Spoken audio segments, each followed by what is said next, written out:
Assalamualaikum warahmatullahi wabarakatuh. Selamat pagi anak-anak semua. Bagaimana kabarnya hari ini? Semoga kabar anak-anak semua dalam kondisi sehat ya. Hari ini mari kita lanjutkan pembelajaran kita, di mana pada hari ini kita akan membahas materi tentang struktur dan fungsi jaringan tumbuhan. Seperti kemarin yang sudah Pak Dedi berikan catatannya ya, hari ini kita bahas materinya. Nah, yang pertama itu ada klasifikasi jaringan pada tumbuhan. Nah, jaringan yang menyusun tumbuhan itu terdiri dari dua. Ada jaringan meristem dan jaringan dewasa. Jaringan meristem itu adalah jaringan yang aktif membelah ya.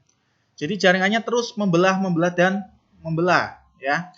Nah, sel-sel penyusunnya itu berdinding tipis, penuh dengan protoplasma, vakuola relatif kecil, dan biasanya tidak ditemui ruang antar sel.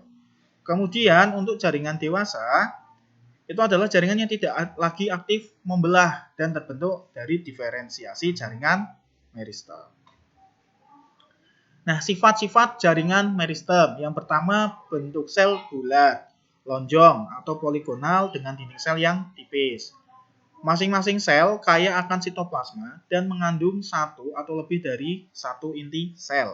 Terdiri atas sel-sel muda dalam fase pembelahan dan pertumbuhan, vakuola sel sangat kecil atau mungkin tidak ada, dan biasanya tidak ditemukan adanya ruang antar sel antara sel-sel meristem.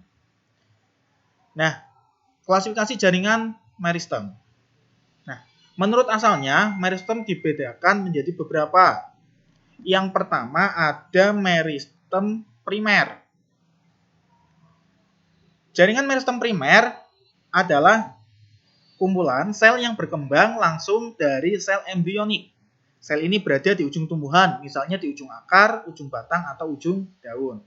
Kemudian yang B, meristem sekunder. Jaringan meristem sekunder adalah jaringan dewasa yang telah mengalami diferensiasi. Dalam hal ini, jaringan sekunder sering disebut meristem lateral karena terletak pada samping organ tumbuhan. Jaringan ini menyebabkan tanaman mengalami pertumbuhan ke samping dan membesar.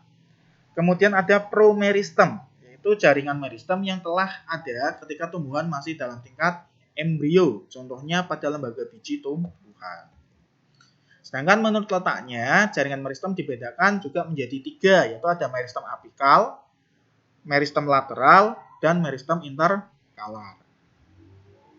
Nah, berikut adalah gambar di mana letak tadi jaringan meristem berada. Itu tadi ada meristem apikal, itu ada di akar, ada meristem lateral, dan lain sebagainya. Silakan bisa diamati sendiri untuk gambarnya. Dan kita lanjutkan. Kemudian kita masuk ke klasifikasi jaringan dewasa. Jaringan dewasa dapat dibagi menjadi beberapa macam, yaitu yang pertama jaringan parenkim. Ya. Nah, jaringan parenkim itu adalah jaringan dasar yang dimiliki semua tumbuhan. Parenkim terdapat di akar, batang, daun, dan xilem phloem. Secara umum, sel parenkim berfungsi dalam fotosintesis, sekresi, respirasi, serta dalam penyimpanan cadangan makanan dan air. Nah, kurang lebih beginilah penampakan atau gambaran dari jaringan parenkim ya. Jadi bentuknya bulat-bulat ya, ada yang kecil dan ada yang besar. Nah, itu di situ ada phloem dan juga xilem. Kita lanjutkan. Nah, jaringan kolenkim ya yang kedua adalah jaringan yang memiliki bagian sudut dinding sel dan selulosa yang menebal. Kolenkim tidak memiliki protoplas dan dinding sekunder, tetapi dinding primernya mengalami penebalan. Jaringan ini tidak berlignin sehingga menjadi penopang bagi organ-organ muda. Nah, ini penampakan jaringan kolenkim, jadi sedikit berbeda dengan jaringan parenkim tadi yang bentuknya kecil-kecil rapat. Yang ini agak lebih besar ya secara gambaran mikroskopisnya. Kemudian ada satu lagi, ada jaringan sklerenkim, yaitu berfungsi menopang organ-organ tua. Berdasarkan bentuknya, jaringan sklerenkim dapat dibagi menjadi dua, yaitu fiber dan sklereid. Nah, ini gambar dari sklerenkim ya, bisa diamati. Nah, berikutnya ada jaringan xilem dan floem ya. Jaringan silam itu merupakan jaringan yang mengangkut air dan mineral dari dalam tanah menuju daun untuk dalam menjadi makanan melalui proses fotosintesis. Nah, terdapat dua jenis jaringan silem ya, yaitu silem primer dan silem sekunder. Nah, penampakan melintang dari jaringan silem itu seperti pada gambar, akan tetapi penampakan melintang silem ini itu jarang sekali keluar di beberapa soal, mungkin pilihan ganda maupun soal isian. Nah, yang sering keluar itu adalah penampakan dari jaringan silem dan floem pada tumbuhan dikotil dan monokotil yang akan kita bahas nanti. Kita lanjutkan dulu. Kemudian ada jaringan floem, yaitu merupakan jaringan yang mengangkut hasil fotosintesis berupa karbohidrat untuk diedarkan ke seluruh tubuh tumbuhan. Jaringan ini terdiri dari dua jenis, yaitu floem primer dan juga sekunder. Penampakan melintangnya seperti pada gambar. Nah, agar kalian tidak salah dalam menentukan fungsi dari silem atau floem, cukup salah satu saja yang kalian hafalkan, yaitu yang silem saja. Silem itu nyilem. Nyilem itu berarti masuk ke dalam tanah. Nah, karena masuk ke dalam tanah, berarti tugas silem adalah menyerap air dan garam mineral, kemudian diangkut ke tumbuhan untuk diproses melalui proses fotosintesis. Nah, sementara untuk floem berarti kebalikannya, yaitu mengedarkan. Jadi jangan sampai salah ya. Kita lanjutkan. Struktur dan fungsi organ tumbuhan. 1. Struktur dan fungsi akar. Akar adalah bagian tumbuhan yang berada di dalam tanah, bentuknya meruncing sehingga lebih mudah menembus tanah. Fungsi akar bermacam-macam, antara lain mengikat tubuh tumbuhan pada tanah, menyimpan cadangan makanan dalam bentuk umbi, menyerap air dan garam-garam mineral terlarut sebagai alat pernafasan. Nah, berikut merupakan gambar penampang membujur akar ya. Ini ya gambarnya ya. Di sebelah kanan. Pada bagian ujung akar terdapat suatu bagian yang disebut tudung akar. Fungsi tudung akar adalah untuk melindungi ujung akar sewaktu menembus tanah. Nah, ini tudung akar itu berarti di bagian paling bawah itu ya dari akar ya, seperti pada gambar. Itu tadi fungsinya untuk melindungi akar saat dia menembus ke dalam tanah ya. Nah, selain itu akar dibedakan menjadi 3 zona, antara lain yaitu zona pembelahan, zona pemanjangan, dan zona pematangan. Itu keterangannya juga sudah ada di gambar ya, di bagian mana saja yaitu zona pembelahan, mana yang zona pemanjangan, dan mana zona pematangan. Bisa diamati ya. Nah, ini kita bahas zona-zona tadi. Zona pembelahan meliputi sel-sel meristem apikal, kemudian zona pemanjangan atau elongasi, yaitu sel-sel yang mengalami pemanjangan dan pembentangan. Zona ini bertanggung jawab terhadap pendorongan ujung akar. Kemudian ada zona diferensiasi sel atau zona pendewasaan sel. Sel-sel akar terspesialisasi menjadi beberapa sel permanen seperti silem, floem, parenkim, dan sklerenkim. Nah, berikut adalah bagian-bagian anatomi akar secara garis besar. Yang pertama ada epidermis, terdiri dari satu lapis sel yang tersusun rapat dengan dinding sel yang tipis supaya mudah ditembus air. Pada zona diferensiasi, epidermis membentuk bulu atau rambut akar yang berfungsi untuk memperluas permukaan penyerapan. Dan ada korteks, tersusun atas berlapis-lapis sel dengan dinding yang tipis dan memiliki ruang antar sel yang memungkinkan terjadinya pertukaran gas. Kemudian ada endodermis, berupa satu lapisan sel yang rapat dengan penebalan gabus pada dinding sel. Endodermis adalah pemisah antara korteks dan stil. Stil atau silinder pusat, di dalamnya terdapat berkas pengangkut, yaitu silem dan floem. Nah, kurang lebih seperti inilah penampakan melintang dari akar tumbuhan dikotil dan akar tumbuhan monokotil. Ya. Jadi bagian-bagiannya sudah dijelaskan pada gambar, itu sudah cukup jelas. Di sini yang membedakan hanya susunan pada silem dan floem antara di tumbuhan dikotil dan pada tumbuhan monokotil ya. Jadi agak berbeda sedikit ya untuk susunan silem dan floemnya. Selain itu untuk korteks, epidermis, perisikkel itu hampir semuanya sama ya. Kita lanjutkan lagi. Nah, sekarang kita menuju ke struktur akar dikotil ya. Akar pada tumbuhan dikotil itu berupa akar tunggang. Silem dan floem pada tumbuhan dikotil tersusun membentuk jari-jari atau radial. Silem berbentuk bintang di pusat dan floem mengelilinginya. Di antara silem dan floem terdapat kambium yang menghasilkan unsur kayu ke arah luar membentuk kulit. Sementara pada struktur akar monokotil berupa akar serabut. Nah, silem dan floem mirip dengan tanaman dikotil, tetapi letak keduanya saling berdekatan karena tidak memiliki kambium. Embulur terletak di bagian tengah dan dikelilingi silem dan floem secara berselang-seling. Nah, kemudian kita masuk ke struktur yang kedua, yaitu struktur dan fungsi batang. Batang adalah salah satu organ tumbuhan berpembuluh yang berfungsi sebagai penyangga. Fungsi batang adalah sebagai berikut. Yang pertama, menyalurkan air dan garam mineral dari akar ke daun dan zat makanan dari daun ke seluruh bagian tumbuhan, mengarahkan tumbuhan agar mendapatkan cahaya matahari yang cukup, tempat penimbunan cadangan makanan, kemudian tempat melekatnya daun, bunga, dan buah. Nah, struktur batang secara umum adalah sebagai berikut, hampir sama ya dengan tadi struktur akar, yaitu yang pertama ada epidermis, itu tersusun rapat oleh selapis sel, dinding luar terdapat kutikula, fungsi epidermis adalah untuk melindungi jaringan di bawahnya. Kemudian ada korteks, tersusun dari beberapa lapis sel parenkim yang berdinding tipis dan terdapat banyak ruang antar sel, disebut juga dengan istilah kulit pertama. Kemudian ada stil, yaitu silinder pusat. Stil adalah lapisan terdalam dari batang. Di dalamnya terdapat sel parenkim dan berkas pengangkut. Lapis terluar dari stil disebut perisikel atau perikambium.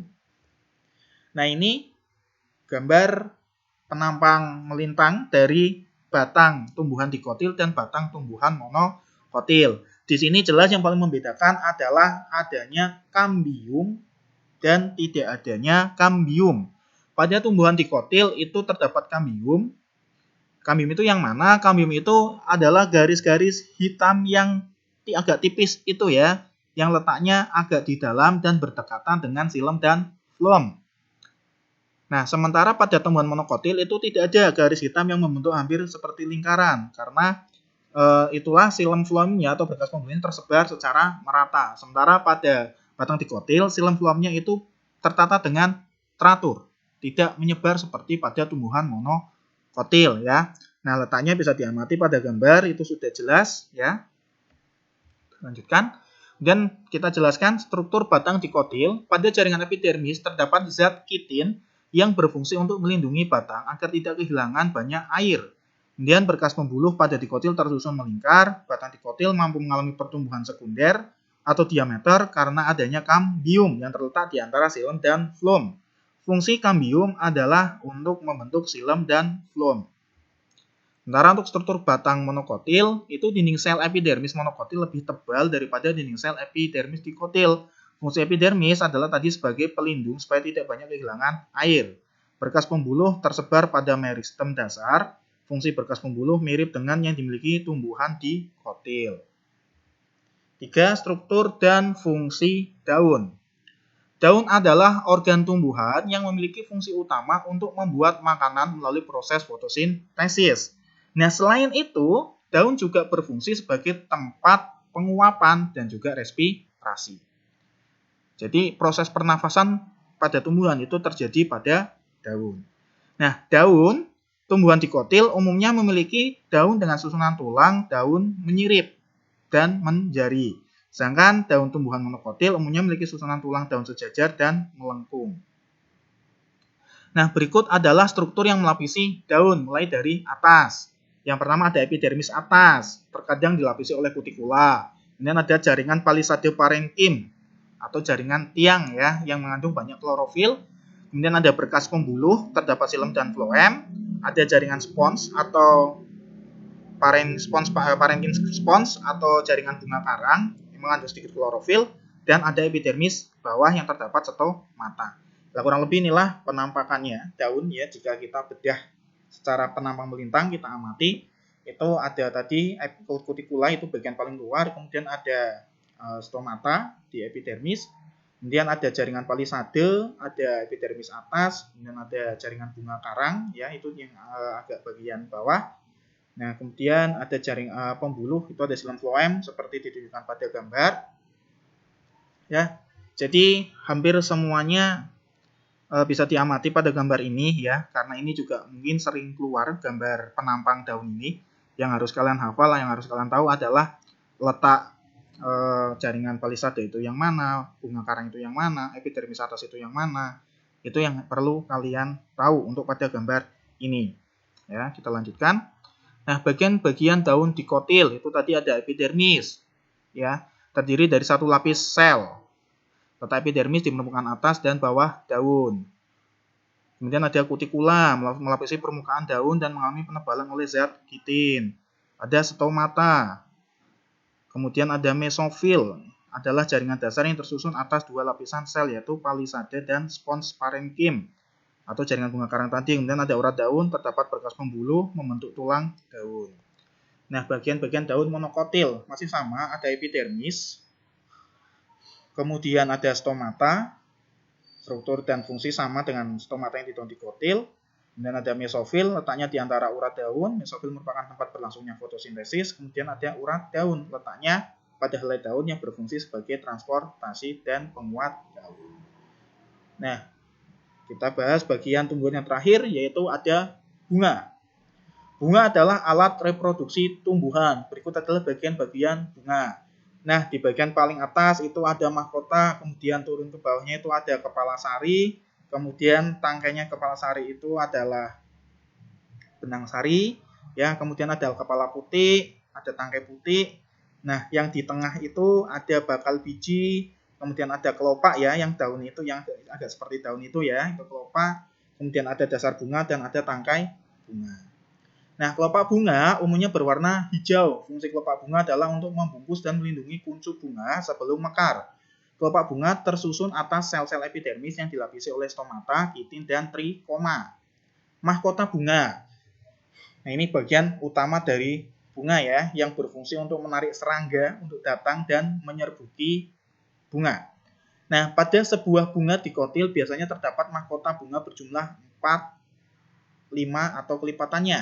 Sedangkan pada tumbuhan monokotil berjumlah 3 atau kelipatannya. Nah, mahkota bunga tersusun atas sel-sel epidermis yang menonjol yang disebut dengan papila.